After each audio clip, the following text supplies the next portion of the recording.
새벽 기도에 참여하신 여러분들을 주님의 이름으로 환영합니다. 이 시간 하나님의 거룩하신 은혜에 우리의 연약한 마음과 몸을 기대고 성령께서 주시는 지혜와 깨달음으로 기쁨과 잔잔한 감동이 있게 되기를 주님의 이름으로 축원합니다. 함께 기도드리고 시작합니다. 저희들을 사랑하시는 아버지 하나님, 오늘 이 아침에도 주님 앞으로 저희들을 불러주셔서 감사합니다. 주님, 저희들의 연약함과 부족함은 하나 없습니다. 그러나 저희들을 불러주시고 은혜와 사랑으로 역사하여 주셔서 순간순간마다 저희들과 함께하여 주심으로 일으켜 세우시고 다시 살 수 있도록 은혜를 허락하여 주셔서 정말 감사합니다. 아버지 하나님, 그런 저희들이 주님께서 주시는 은혜와 사랑을 저버리지 아니하도록 인도하여 주시고 저희들의 가슴 속에 늘 살아있는 주님을 향한 진실된 사랑을 점점 키워나가고 주님 안에서 잘할 수 있도록 인도하여 주시옵소서. 저희들의 모질고 거칠은 성격이 온화한 주님의 모습을 바라볼 때마다 깎이고 점점 작아질 수 있도록 인도하여 주시며 주님께서 역사하시는 놀라운 능력에 저희들의 삶을 기대고 또 주님께서 인도하시는 그 인도하심을 따라 늘 언제나 승리하는 저희들 되게 도와주시옵소서. 오늘도 세상 풍파에 힘겹고 어려워 지쳐 주님 앞에 간구하는 주님의 사랑하는 자녀들 기도를 들어주시고 응답하여 주시며 그들과 함께하여 주셔서 용기 잃지 않도록 도와주심으로 다시 일어서서 주님만 바라보고 살아갈 수 있도록 역사하여 주시옵소서. 주님, 오늘 은혜의 이야기 함께 살펴볼 것입니다. 주님의 은총과 또 성령의 인도하심으로 이 시간 감동이 있고 감사가 있을 수 있는 귀한 시간 되게 하여 주시옵기를 저희들을 사랑하시는 예수님의 이름으로 간절히 기도드립니다. 아멘. 오늘은 삶과 영원한 복음 셋째 날인 화요일 은혜의 이야기 함께 살펴보겠습니다. 제목만 봐도 은혜가 가득한 기대되는 시간이 될 것입니다. 우리는 우리의 구주이신 예수 그리스도와 그분을 보내신 아버지와 우리의 우둔함을 깨우쳐 주시는 성령의 임재를 생각만 해도 깊은 감사와 눈시울이 뜨거워지는 감동이 있습니다. 우리가 살펴보고 있는 이 세 천사의 기별 또한 그 뜨끈뜨끈한 은혜의 이야기입니다. 이 은혜는 세 천사의 기별이 영원하다는 부분을 좀 더 구체적으로 살펴보면 볼수록 더욱 확실하게 드러나는데요.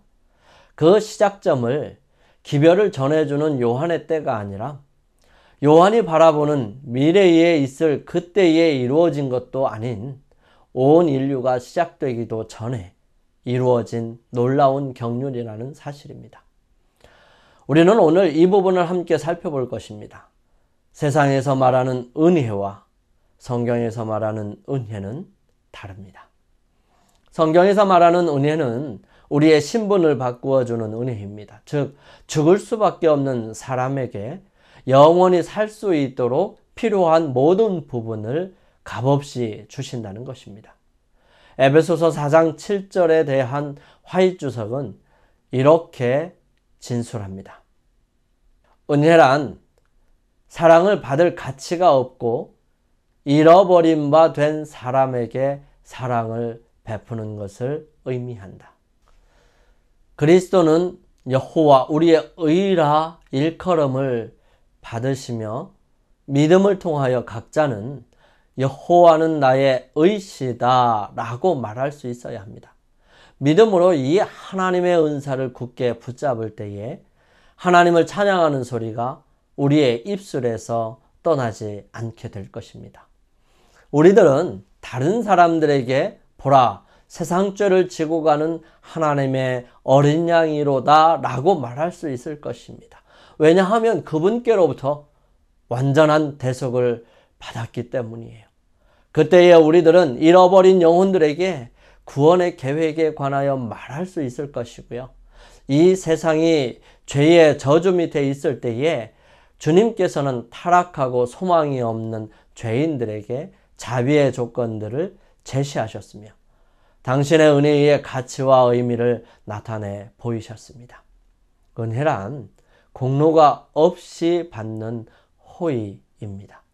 죄에 대하여 전혀 알지 못하는 천사들은 저들에게 은혜를 베풀었다 할지라도 그 의미를 깨닫지 못하며 다만 우리들의 범죄한 상태만이 자비한 하나님께로부터 은혜의 역사하심을 요구하게 됩니다. 그래서 죄 있는 우리가 하나님께로부터 받은 다음 없는 은사, 즉 대속, 예수 그리스도를 통하여 이루어 주신 구원의 경륜들이 바로 우리에게 필요한 부분이고 우리가 경험해야 하는 부분이고 우리 범죄한 상태인 우리만이 분명하게 깨달을 수 있는 부분입니다. 새 천사의 기별은 측량할 수 없는 구주의 사랑에 관한 이야기죠. 우리를 너무나 사랑하셔서 우리 중 한 사람이라도 잃어버린 바 되기보다는 차라리 자신이 지옥의 고난을 겪기를 원하시는 예수님의 이야기입니다. 십자가 위에서 고통과 아픔 속에서 죽어가셨던 주님은 바로 죄로 인하여 죽임을 당해야 하는 나의 죽음을 대신 죽으시면서 죄를 싫어하시는 하나님의 자비 없는 진노로 죄로 인해 찾아온 결과들을 받으신 것입니다. 그것은 무한하고 헤아릴 수 없고 이해할 수 없고 다음 없고 멈추지 않는 영원한 사랑에 관한 이야기이죠. 흠없는 하나님의 아들이 십자가에 달리셨어요. 그분의 삶은 우리를 위한 온전한 헌신의 삶이었습니다. 그분의 살은 채찍에 맞아 찢어졌고요. 그처럼 자주 축복하기 위하여 펴셨던 그분의 손은 기둥에 못 박히셨습니다. 사랑의 봉사로 피곤할 줄 모르던 그분의 발도 나무 기둥에 못 박혔고요. 그분의 고귀한 머리는 가시관에 찔렸습니다. 그분의 떨리는 입술은 비통의 부르짖음을 발해야 했고요. 그분이 참으신 모든 것, 곧 그분의 머리와 손과 발에서 흘려내린 이 핏방울과 그분의 몸을 괴롭힌 고통과 아버지께서 얼굴을 숨기심으로 그분의 영혼을 가득 채웠던 말할 수 없는 고민은 인류의 각 사람에게 이렇게 말합니다. 하나님의 아들이 이와 같은 죄악의 짐을 지기로 동의하신 것은 다 그대를 위함이다. 그대를 위하여 그분은 사망의 권세를 깨뜨리시고 낙원의 문을 여신다. 성난 파도를 잔잔케 하시고 거품이 이는 파도 위를 걸으셨으며 귀신들로 떨게 하시고 질병이 물러가게 하셨으며 소경의 눈을 뜨게 하시고 죽은 자를 살리셨던 그분이 자기 자신을 제물로 십자가 위에 바치셨다. 이렇게 하신 것은 다 그대를 사랑하기 때문이다. 죄를 짊어진 그분은 거룩한 공의의 진노를 견디시고 그대를 위하여 죄 그 자체가 되셨다. 참 놀라운 말씀입니다. 하나님은 사람들의 배신과 원수의 수작에 절대 당황하지 않으십니다. 그분은 인류의 선택이라는 변덕스러운 바람에 휘둘리지 않으시지요. 예수님께서 십자가에 나아가시는 유월절이 다가올 그때에 사도 요한은 예수님의 모습을 보고 이렇게 회상하며 기록합니다. 유월절 전에 예수께서 자기가 세상을 떠나 아버지께로 돌아가실 때가 이른 줄 아시고 세상에 있는 자기 사람들을 사랑하시되 끝까지 사랑하시니라. 우리가 이미 본 것처럼 죄의 권세에서 우리를 구원하시려는 그분의 계획은 죄가 그 추악한 머리를 치켜든 이후에 생각해낸 그런 것이 아니었습니다. 하나님은 죄가 만들어낸 끔찍한 드라마에 당황하지 않으셨어요. 왜냐하면 그분은 이미 죽을 수밖에 없는 인류를 불쌍히 여기시고 기꺼이 그러한 인류를 위해 자신의 목숨을 내어주시기로 결정하셨기 때문입니다. 그리고 그분은 자신의 생명책에 온 인류의 이름을 기록하시기를 바라셨습니다. 만약 세상에 사는 사람들이 이 예수님을 거절하지만 않았다면 그들은 모두 구원을 얻었고요. 영원한 생명을 얻었을 것입니다. 죽임을 당한 어린 양의 생명책에 창세 이후로 이름이 기록되지 못하고 이 땅에 사는 자들은 다 그 짐승에게 경배하리라. 그렇지만 이 배반한 사람들, 거절할 사람들, 짐승에게 경배할 사람들이 있을 것을 주님께서는 이미 아셨고 그럼에도 불구하고 그들을 위하여 구원의 경륜을 마련하셨다는 사실입니다. 온 인류를 향한 그분의 사랑은 변함이 없으셨다는 사실이죠. 너희가 알거니와 너희 조상의 유전한 망령된 행실에서 구속된 것은 은이나 금같이 없어질 것으로 한 것이 아니요 오직 흠 없고 점 없는 어린 양 같은 그리스도의 보배로운 피로 한 것이니라. 그는 창세전부터 미리 알리신 바 된 자나 이 말세에 너희를 위하여 나타내신 바 되었으니. 요한계시록 14장 6절의 영원한 복음이라는 이 말씀은 과거, 현재, 그리고 미래의 모든 시간을 말하는 것입니다. 하나님께서는 도덕적 선택을 할 수 있는 능력을 가진 인간을 창조하셨을 때에 그들이 그릇된 선택을 할 가능성이 있는 것도 예상하셨습니다. 이미 아셨죠. 선택할 수 있는 능력을 갖고 있다는 것은 그분의 사랑에 반항할 수 있다는 것을 말하는 것입니다. 만약 당신의 신성하면서도 우주적인 계획에 따라 작동하는 이 로봇 같은 존재를 만드셨다면 반역의 가능성을 피할 수 있었을 것입니다. 그렇지만 강요된 충성은 하나님의 본성에 위배되는 것입니다. 세상은 하나님에 대한 오해로 어두워졌다. 음울한 그늘이 밝아지고 세상이 하나님께로 돌아가도록 하기 위해서는 사단의 기만적 세력이 깨어져야 했다. 이것을 힘으로는 할 수 없었다. 폭력을 사용하는 것은 하나님의 정부의 원칙과는 배치된다. 그분은 사랑의 봉사만을 원하시는데 사랑은 명령으로 강요할 수 없는 것이다. 그것은 힘이나 권위로 얻을 수 없다. 사랑은 오직 사랑으로만 일깨워진다. 하나님을 알게 되면 그분을 사랑하게 될 것이다. 그분의 품성은 사단의 품성과 대조되어 드러나야 합니다. 정반대되는 사실을 이해하고 받아들일 수 있도록 분명하게 차이가 있어야 한다는 사실입니다. 온 우주에서 오직 한 분만이 이 일을 하실 수 있었습니다. 하나님의 사랑의 높이와 깊이를 아시는 예수 그리스도만이 그것을 드러낼 수 있었던 것입니다. 세상의 어두운 밤에 의로운 해가 떠올라서 치료하는 광선을 바라지 않으면 안 되었던 것이죠. 사랑은 당사자의 선택에 의해서 시작되고요. 일단 선택권이 주어지면 잘못된 선택을 할 가능성이 존재합니다. 그러므로 구원의 설계도는 우리의 첫 조상이 이 에덴에서 반역하기 이전에 하나님의 마음에 계획된 것입니다. 구속의 경륜은 아담이 타락한 후에 세워진 사후 고한이 아니었다.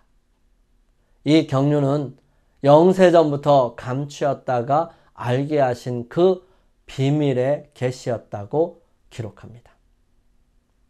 이것은 영세전부터 하나님의 보좌의 기초가 되어온 원칙을 공개한 것이었습니다. 영원한 복음은 과거와 현재만을 말하는 것이 아니지요. 그것은 미래를 향한 소망의 기반이기도 합니다. 영원한 복음은 우리와 영원히 함께하기를 마음속 깊이 갈망하시는 분과 영원히 함께 사는 것을 말하는 것입니다. 영원한 복음은 영원전부터 인류를 사랑하신 하나님의 계획입니다. 그것은 우리의 죄에도 불구하고 다함이 없는 영원한 사랑의 이야기이죠. 영감의 말씀입니다. 이 예언을 보면 심판에 대한 경고와 거기에 관련된 기별을 전한 다음에 이어 인자가 하늘 구름을 타고 강림하신다. 심판이 가까웠다는 선포는 그리스도의 재림이 임박했다는 것을 공포하는 것이다. 그리고 이 선포를 영원한 복음이라 부른다. 그러므로 그리스도의 재림에 대해 전도하고 그 재림이 임박했다는 것을 선포하는 일이 복음 기별의 매우 중요한 부분임을 나타내고 있다. 우리 모두에게 이러한 일들이 있으므로 정말 감동되고 힘이 있고 능력 있는 삶이 되기를 주님의 이름으로 간절히 소망합니다. 우리 오늘을 주님 안에서 승리하기 위하여 잠시 기도드리는 시간을 갖습니다. 저희들을 사랑하시는 아버지 하나님, 우리에게 은혜를 허락하여 주셔서 감사합니다. 결코 은혜를 받을 만한 가치가 없음에도 불구하고 아무런 조건 없이 우리를 사랑하심으로 주어진 구속의 경륜이 우리에게 적용되어 영원한 삶을 선물로 얻을 수 있도록 도와주시옵소서. 아버지의 거룩하신 은혜와 능력이 우리의 삶을 이끄시고 붙드셔서 매일매일 주님께 가까이 갈 수 있도록 도와주시며 말씀을 펼 때마다 능력을 경험할 수 있도록 도와주시옵소서. 이 하루도 주님의 능력으로 승리하기를 원하오니 함께하여 주셔서 저희들로 하여금 주님을 바라보며 하늘을 향해 전진해 나가는 믿음의 삶의 순간순간들이 되게 인도하여 주시옵기를 저희들을 사랑하시는 예수님의 이름으로 간절히 기도드립니다. 아멘. 오늘 주님께서 여러분들에게 힘이 되어주시고 능력이 되어주시기를 간절히 바랍니다. 주님께 능력을 구하고 힘을 구하며 이 하루를 승리하는 삶을 살기 위하여 주님께 나아가는 시간을 가지시게 되기를 바랍니다. 저는 내일 아침 이 시간 다시 찾아뵙겠습니다. 감사합니다.